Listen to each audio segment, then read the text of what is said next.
এই দেশ, এই দেশের মাটি, মানুষই আমার সবকিছু। দেশের বাইরে আমার কোনো ঠিকানা নেই, এটাই হলো আমার ঠিকানা। নেত্রীকে বিনা চিকিৎসায় আমাদের যিনি অন্যায়ের কাছে আপোষ করেনি, আপোষের নেত্রী তাকে ঘরের মধ্যে তিলে তিলে শেষ করে দিচ্ছে। শুধু আমাদের নেত্রী ছিলেন না, ম্যাডাম আমাদের মা ছিলেন। ওনার তো স্বাভাবিক মৃত্যু হয়নি, ওনাকে তো মেরে ফেলা হয়েছে। সন্তান হিসাবে আমার মন আমার মায়ের বিছানার পাশে পড়ে আছে সেই হাসপাতালের ঘরে। আপোষহীন নেত্রী বেগম খালেদা জিয়ার লাশ নিয়ে ছেলে তারেক রহমানের এ কেমন রাজনীতি। এবার নিজ দলের নেতাকর্মীদের কাছে ধরা খেলেন তারেক রহমান। আজ মঙ্গলবার সকাল ৬টার দিকে রাজধানীর এভারকেয়ার হাসপাতালে চিকিৎসাধীন অবস্থায় মারা যান বেগম খালেদা জিয়া। কিন্তু বাস্তবতা বলছে অন্য কিছু। এবার বেরিয়ে আসলো পিছনের আসল গল্প।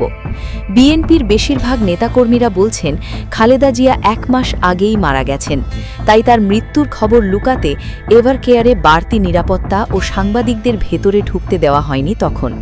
এটা ছিল রাজনীতির একটি অংশ। তার মৃত্যুর খবর ছড়িয়ে পড়লে বিএনপি এক গভীর সংকটে পড়বে এবং নির্বাচন পিছিয়ে যাওয়ার ঝুঁকি তৈরি করবে। অন্যদিকে বেশিরভাগ নেটিজেনরা মন্তব্য করছেন সাবেক প্রধানমন্ত্রীর মৃত্যু নিয়ে কত তালবাহানা হলো। আমরা সাধারণ মানুষ বিভিন্ন সংবাদ মাধ্যম দেখে এটুকু বুঝতে অসুবিধা হয়নি ওনার মৃত্যু গত মাসের ২৮ তারিখে উপদেষ্টাদের বৈঠকের পর মুহূর্তেই হয়েছিল, যাতে সবাই বলতে না পারে মায়ের এই কঠিন সময় পাশে না থেকেই তিনি মারা গেছেন।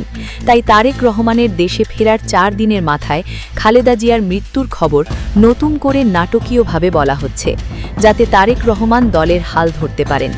এবার বর্তমানে তারেক রহমানকে নিয়ে মানুষের মধ্যে তৈরি হয়েছে চরম সংশয় আর হতাশা। এই দেশ, এই দেশের মাটি, মানুষই আমার সবকিছু। দেশের বাইরে আমার কোনো ঠিকানা নেই, এটাই হলো আমার ঠিকানা।